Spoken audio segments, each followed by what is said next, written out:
www.seancardavillis.co.ke. Athletics agent Federico Rosa, who's facing doping allegations, has been released on a 300,000 shillings cash bail. Kibera Principal Magistrate Bernard Ochoy yesterday allowed an application by Rosa through lawyer Katwa Kigen that he be released on bail as investigations continue, and the prosecution told the court they needed more time before Rosa could plead to charges they intend to prefer against him. Roger Federer has said he has no intention of retiring after losing to Milos Raonic in the semi-finals at Wimbledon, and it was a first defeat in 11 Wimbledon semi-final appearances for the 7-time champion. Here's BBC Sport. Big first serve blocked back by Federer. Up skips Raonic into the net, and Federer goes wide! Federer's fairy tale brought to a shuddering halt. Milos Raonic has been knocking on the door for several years, but now with John McEnroe in his camp, he's finally broken through. The Canadian serve, as expected, was at its booming best, peaking at 144 miles an hour, but the forays into the net were more frequent, the volleys much crisper. Federer went a set down, dug deep to take the next two, and had break points to win the fourth. But Raonic levelled and found another gear in the decider.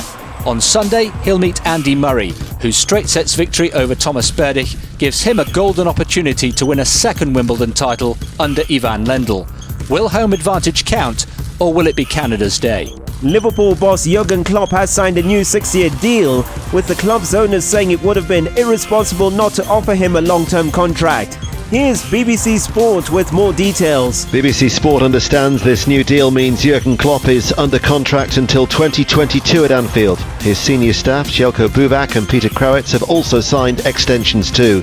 His initial contract was due to expire in 2018, but the owners approached Klopp early this week about a new long-term deal as a show of faith and recognition of the commitment displayed by the German and his staff.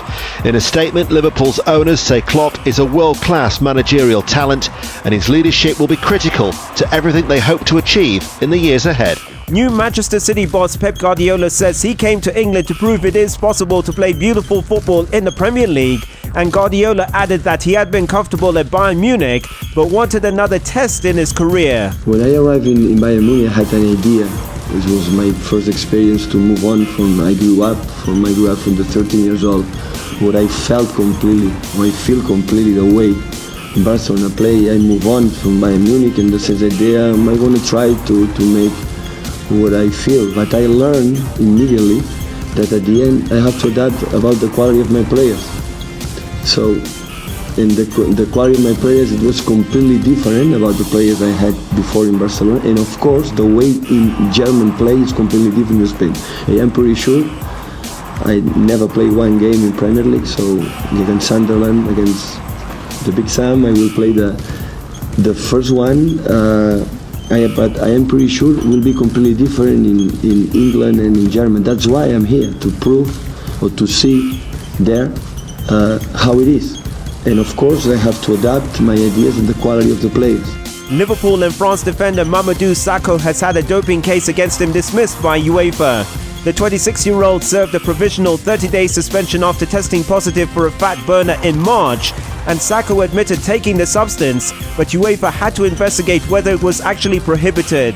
In cycling, Britain's Steve Cummings won Stage 7 of the Tour de France, as an impressive solo ride on the final climb saw him win by more than a minute. Here's BBC Sport. Steve Cummings won a stage of the Tour for the second year running as he rode away from the rest of his breakaway companions on another hot day in southwest France. A fast pace was set on the opening stage of 3 in the Pyrenees this year, with a 35-year-old rider from Merseyside attacking before the main climb, the Col d'Aspin, and holding off stars such as former winner Vincenzo Nibali to take his team Dimension Data's 4th stage win from 7 so far in the race. Greg van Avermaet, the Belgian, was also part of the break, and he extended his lead in the yellow leader's jersey to 6 minutes and 36 seconds. Well, it's a big weekend of sport, with the Tour de France staying in the Pyrenees, the Wimbledon finals on today and tomorrow, Formula 1 at Silverstone, and the Euro 2016 final on tomorrow night. Sean Cardavillis, the voice of sport.